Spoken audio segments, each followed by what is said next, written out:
Hey everyone, CzechM8 here, bringing you the Rwby versus Ant analysis video from the May 31st weekly hosted by CSM. Quick apologies to Ant. I'm not entirely sure what your gamer tag is right now, so I'll just be referring to you as Ant throughout this video. As always, the original video is in the description. I suggest you watch that first, form your own opinions, and then come back to this video afterwards. Alrighty, so we're going to hop right into this. We've got Rwby playing Cloud, and we've got Ant playing Corn for round 1.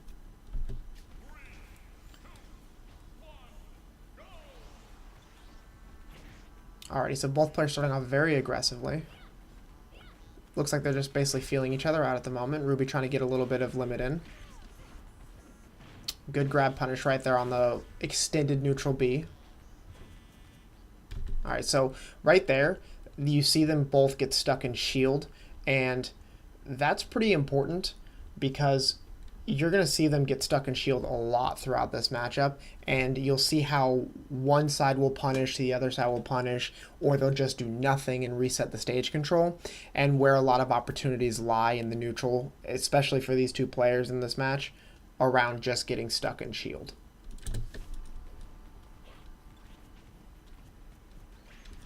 Another punish on the side B. Alright, and right there you see a dare that just kind of came out of nowhere. I don't really see that Rwby could have been anywhere near getting hit by that dare. So you're going to see this come up a couple times in this match, and it's really going to revolve around the idea of active thinking and really looking at my position to their position, what can hit, what can't hit, what I can be doing, what I'm not doing, what they're doing, all of these active thoughts that go through your head. You'll see how they play a big part in this match and certain decision making that leads to kills, also leads to just kind of wrong influencing throughout the match. So Rwby doing a good job right there, just getting as much limit. I like the contest with the neutral Bs, and then goes for a side B off the stage there. And you see the Phantom Footstool, so at this moment you have Rwby way away from him, of course. But it almost looked like that side B was non-committal. And even if the side B hit, which I'm not entirely sure whether it could or not, I've rolled that clip back a couple times now and I'm still not entirely sure it could hit, it still wasn't even the best option. So you've got a Cloud who has limit at this point, meaning he can recover from basically anywhere. He's at 35%, so even if you hit the side B, chances are it's not going to kill and he's going to recover. What would have been better would be to attempt to bait out an air dodge, or in this instance maybe just throw an up air. Throwing an up air would have at least started a combo. Maybe he doesn't have his double jump and he has to waste an air dodge. You just get far more stage control. So part of that active thinking is, what percent is my opponent at, and what impact will this move have even if I do hit him? Which then obviously leads into a punish that, because of the bad stage positioning, because he was far off to the side, maybe it was a rush to up B, maybe it was an accident, but it then ends up leading to a punish. And so you can see how even just doing an up air there instead of doing a side B would have actually kept him safe, and he wouldn't have had to have up B. Rwby there, unfortunately, decides to go for a neutral air instead of going for an up air, which at the time, Ant or Corn did not have a double jump. So same principle. Both of them had poor button options there, which could have led to a lot more damage, could have led to a lot more setups, and could have led to a lot more influence on the match, and a lot more just overall control over the tempo and your opponent, especially if you're catching them in air dodge situations or they feel as though they can't land. Then afterwards, and I'm kind of paused here for a little while, afterwards you've got Ant throwing out a counter, which was an okay counter. It ended up working, but is an odd choice at that point too, because again, the percents aren't high right now. You can go for a counter in that situation, which is actually one of Corn's best options in this matchup. Well, not best option, but it's a good option in the matchup against Cloud, or at least so I hear. But if you're going to do it at early percents, then you're teaching your opponent to respect the option, and therefore you're kind of closing off your ability to hit it for a kill, because now your opponent's not going to throw as many buttons. So if you're going to make that decision, you have to capitalize on it and and capitalize on when they're not actually hitting buttons. But if you're not going to do that, then you're just kind of throwing it out randomly, and it's not really going to do you any favors.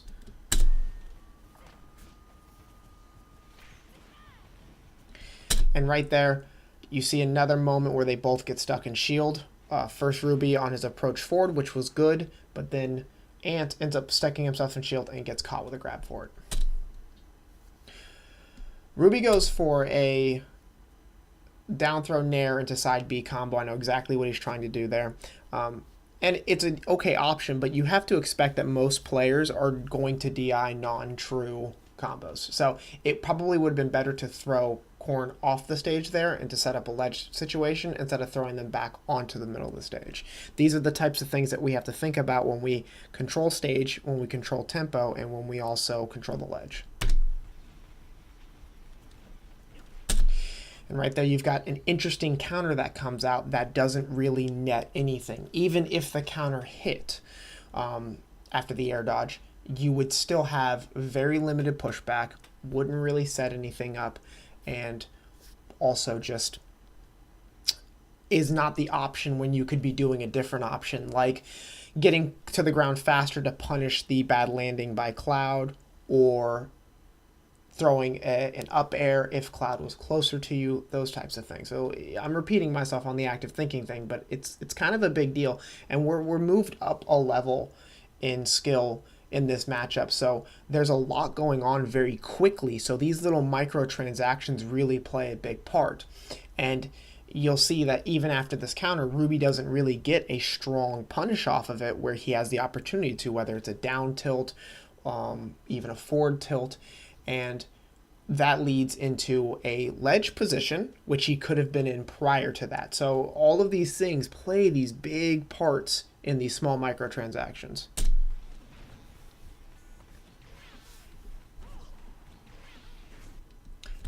I like the neutral B there. I see exactly what he's going for. Good side B. Perfectly fine neutral B. I see what he's going for there.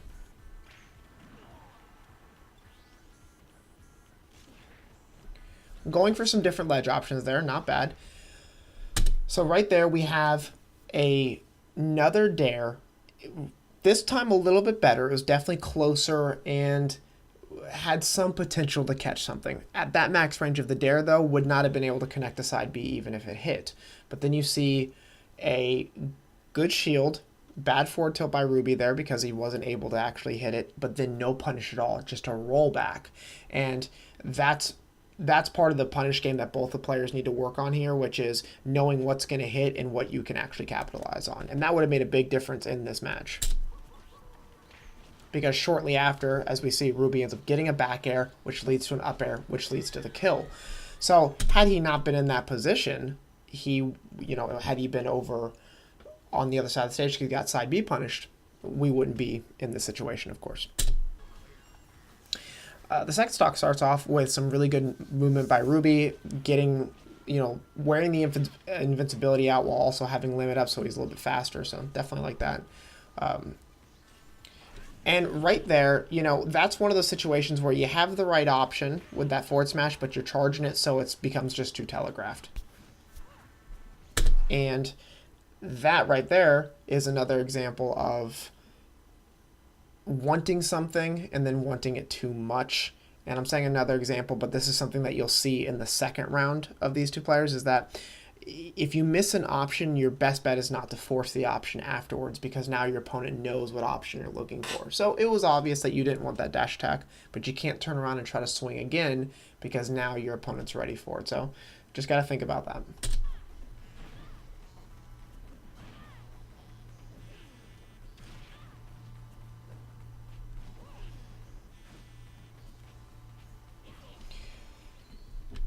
And right there, you've got another counter.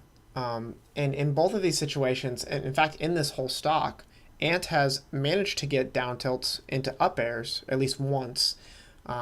Gets a double roll down tilt, which was very interesting to say the least, but doesn't capitalize on pushing for more up airs. And there's actually a moment right before this as well where the up air may have actually beat Rwby's down air.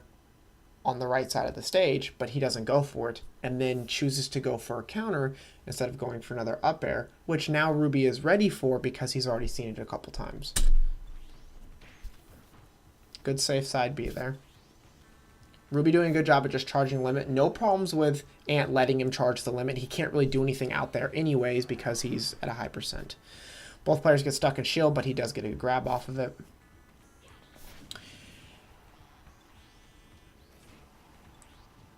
And Rwby just kind of goes out there and kills himself after the neutral B. Got a little bit too aggressive.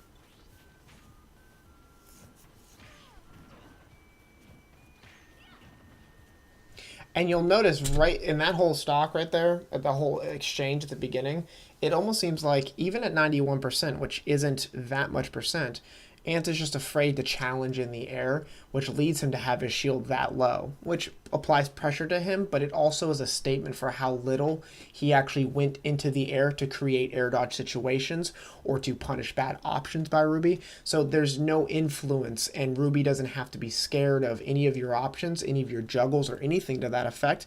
And he actually just gets free shield pressure on you because you're still sitting on the ground. Then, shortly after that, you do go into the air, and it pays off for you. So, just got to kind of look at that. Another really interesting counter there. Even if you hit the counter, it wouldn't have done anything. And that inevitably leads to the kill as well. So, you have to really look at that. You have to really think about that because it shows that the counters aren't being fully thought out because you throw one that isn't going to do anything anyways, and then you throw another one that inevitably leads to the death. And even if you did hit it, it's not going to do anything. So mixing up the options is very important. I did a little bit of research on this matchup before I hopped into this video. I watched a match between, let me get my notes here, Azura and Stitches from Montreal is a top 8 that came out, I think, yesterday. And the only thing that I could pick up from the matchup, because I don't know the skill levels of the players, was it looks like there needs to be a lot of baiting and punishing on the Corrin's part versus the Cloud. I'm hearing that Cloud kind of rips Corrin up because of the active hitboxes and things like that. So in that matchup for both players, Rwby excelled at this in that matchup for sure, but there has to be more baiting and frame trapping and, you know, influencing your opponent's movements and waiting for them to make a mistake before you actually go in and attempt to hit a button or attempt to get an attack in, so that you can ensure that something's going to land or you're going to have some sort of momentum or influence in the process.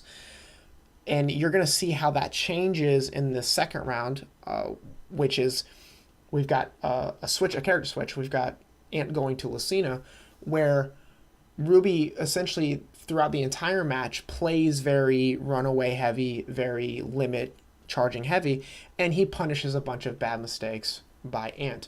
This second match I'm kind of going to let play out for the most part up until a certain point, because truthfully, this match can kind of be summed up in just poor button execution. It's hard to really put too much more into it. A lot of the flaws are obvious in this match, and it all comes down to poor button execution, but there are a few things that I'll point out as we go.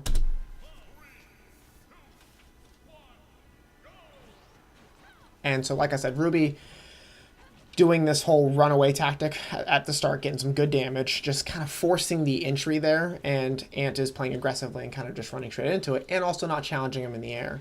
So Rwby gets to capitalize pretty heavily on it.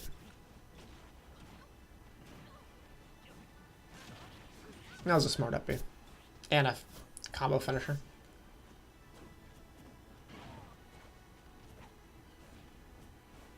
So there are 2-3 rolls by Ant, which I'm not sure if his move, because his movement is better with his Corrin than his Lucina, so it could be that as well.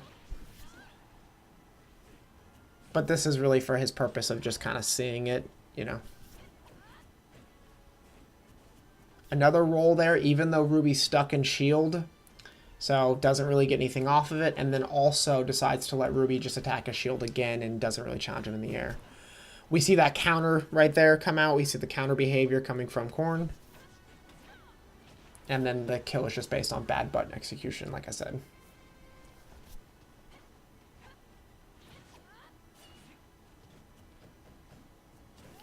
No punish there, more button execution.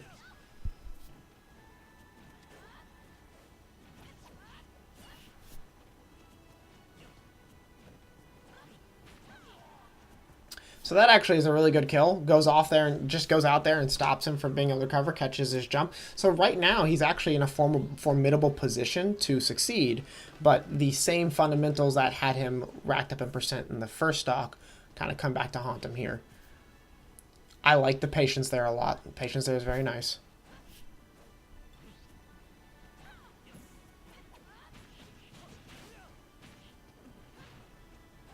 Goes out there, tries to get it again, but then see the poor execution, turns around and jabs.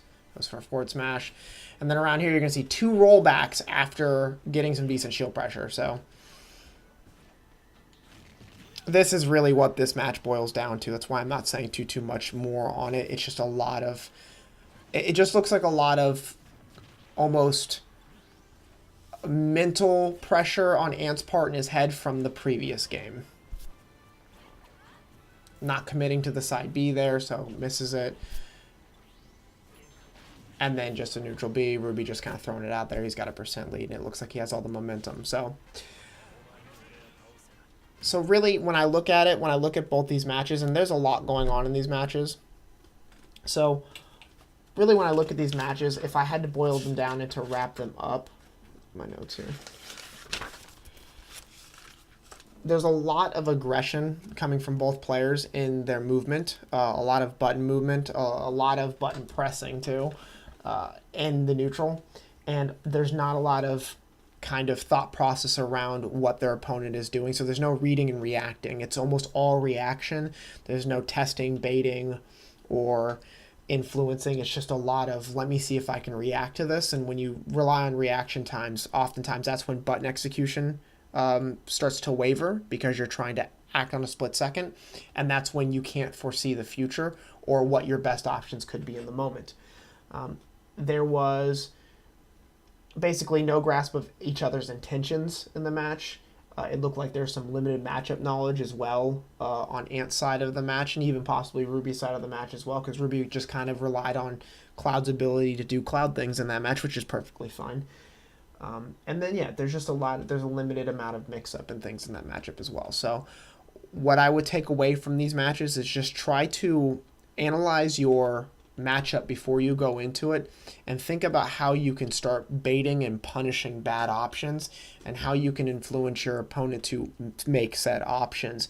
In the hustle and bustle of the neutral and in the speed of the neutral, you have to try your hardest to slow it down and capitalize on all the tools that you have.